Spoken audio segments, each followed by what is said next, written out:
चाहे वो उसका माई का भाई का घर ही क्यों ना हो। शंभू भी यही कह रहे हैं, भवानी नहीं जाओगी क्यों? क्योंकि वहां मेरा सम्मान नहीं है, और जहां पति का सम्मान ना हो वहां पतिव्रता नारी कभी ना जाए। लेकिन मोह जाग गया, बहनों का, माताओं का, रिश्तेदारों का जन सैलाब उमड़ रहा है। तीनों लोगों में सबसे बड़ा यज्ञ कनखल में हो रहा है। तब मां सती मानी नहीं और पति की आज्ञा लेकर के जब चल दी, वियोग कथा प्रकट हो रही है। जिस समय यज्ञ में गई, बहन देवहूति नहीं बोली, आकुति नहीं बोली, मां प्रसूति ने इनको गले से नहीं लगाया। अहंकार प्रेम भूल जाता है, सम्मान भूल जाता है, अकड़ आ जाती है अहंकार में। वास्तव में लगा सही कह रहे थे शंभू, सती रोने लगी, अकेली घूम रही है। बाबा ने एक पद गाया है, आइए हम भी गा लें। बिनु मानस सो माने न जाई,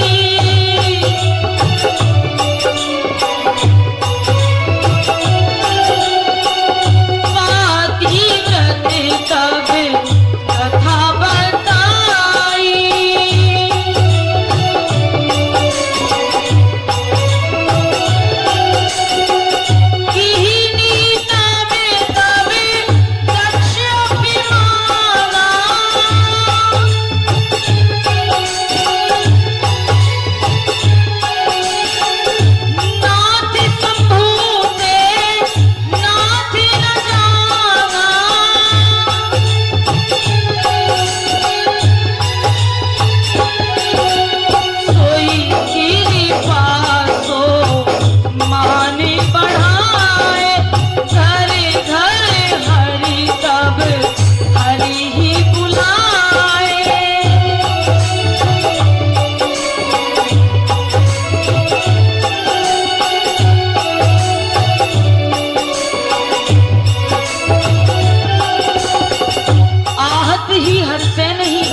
और तुलसी तहाना चाहिए, जहाँ कंचन बरसे में है, कंचन बरसे में है। आहत ही अरसे नहीं, जहाँ हमारे जाने पर कोई प्रसन्न ना हो।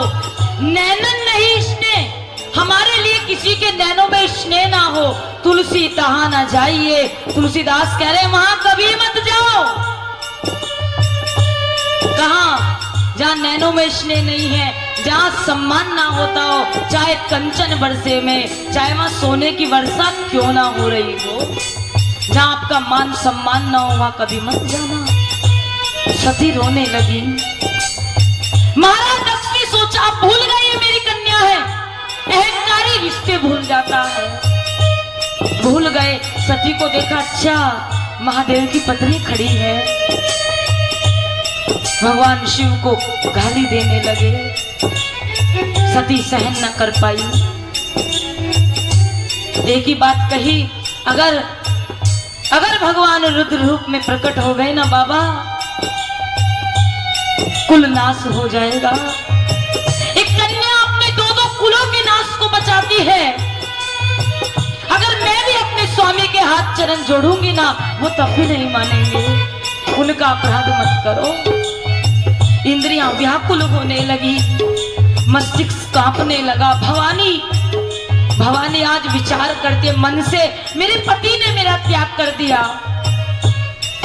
ये जान चुकी थी, त्याग क्यों किया? राम जी पर संदेह किया।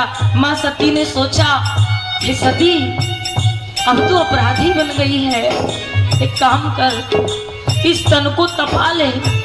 सुना है ए पवित्र वस्तु अगर अग्नि में डल जाए तो वो पवित्र बनकर के निखरती है, वो पवित्र बनकर के निखरती है। मैं एक बात यहाँ पूछना चाहूंगी, हमारे भारत देश में हमेशा देवियों की ही अग्नि परीक्षा क्यों हुई? सती ही अग्नि में कूदी, महादेव अग्नि में नहीं कूदे। सीता जी ही अग्नि में कूदी, राम जी ने तो अपनी मर्यादा का कभी कोई प्रमाण नहीं दिया। ये देवियां त्याग की भूमि है, जगदम्बा का अवतार है घर की हर स्त्रियां। मां सती कहती अपने स्वरूप का बलिदान कर दे। उस यज्ञ में कूद पड़ी।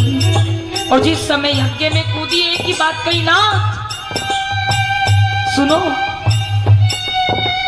अपराध तो मैंने बहुत किए हैं, मैं जान चुकी थी आपने मन से त्याग दिया जिस दिन मैंने राम जी पर संदेह किया, लेकिन आज मैं अग्नि में तप्त हो रही हूँ।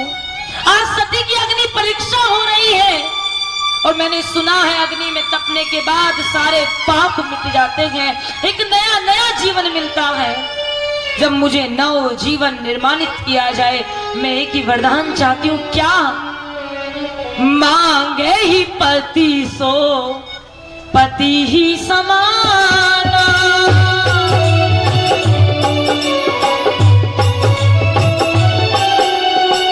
जाति ही सो ही पुनि पुनियावा।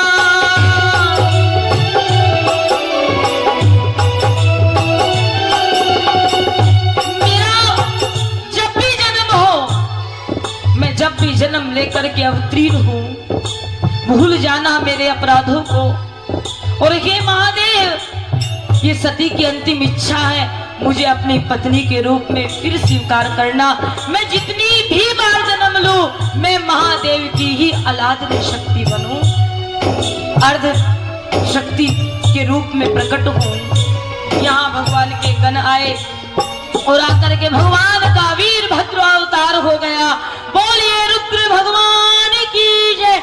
पिनाक उठाया और पिनाक उठा करके मानो आज तीनों लोकों में तांडव की स्थिति हो गई हो।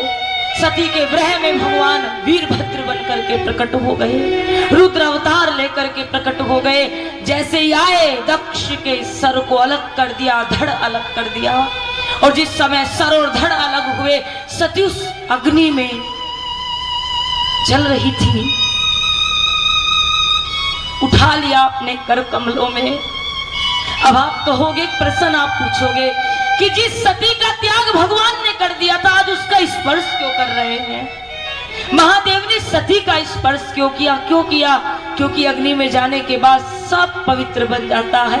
आज सती निर्दोष थी, स्पर्श कर लिया, हाथों में उठा लिया। उधर बकरे का सिर, क्योंकि मैं अहंकार का प्रतीक है बकरा, राजा दक्ष को लगाया गया और रुद्र अलादनी शक्ति को लेकर के चल दिए। और जिस समय ये चले तो इनकी आंखों से रुद्र जमाक्ष रुद्राक्ष प्रकट हुआ। आंखों से जो अश्रु गिरा वो सबसे पहले काशी में गिरा। और जिस समय काशी में गिरा तो रुद्राक्ष सबसे पहले काशी का बीज है। फिर नारद जी ने जगह जगह रुद्राक्ष बो दिए, कन कन में रुद्राक्षों को खिला दिया। व्रहित तो हो गए भगवान शिव। और जिस समय ये व्रह में चले गए तो भगवान विष्णु ने सोचा ऐसे तो त्रिलोकी में संहार हो जाएगा, क्योंकि संहार करता है। अगर यही वियोग में चले गए तो क्या होगा? भगवान नारायण आए, आकर के सुदर्शन चक्र से शक्ति पीठों का आज स्पर्श हुआ और मां सती के शरीरों का खंडन करना आरंभ कर दिया।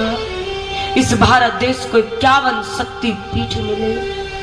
यहाँ जहाँ सर गिरा शाकुंभरी देवी, नयन गिरे नैना देवी, ज्योत गिरी ज्वाला देवी जो आज भी जल रही है।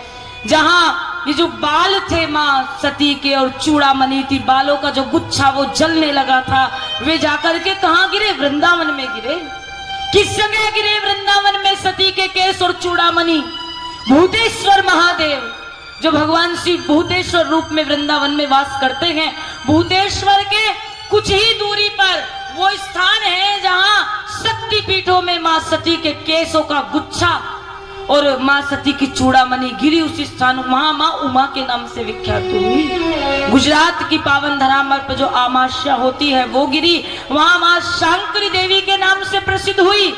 जहाँ योनि गिरी, असम में कामाख्या देवी बन गई। और ये भारत देश में 42 शक्तिपीठ हैं। 42 जो भारत देश में है, 42 शक्तिपीठ।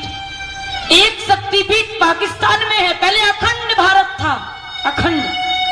तो इस जब धराधाम पर शक्तिपीठ गिरे, आज वो स्थान बॉर्डर पर है और उस मंदिर का नाम है क्या?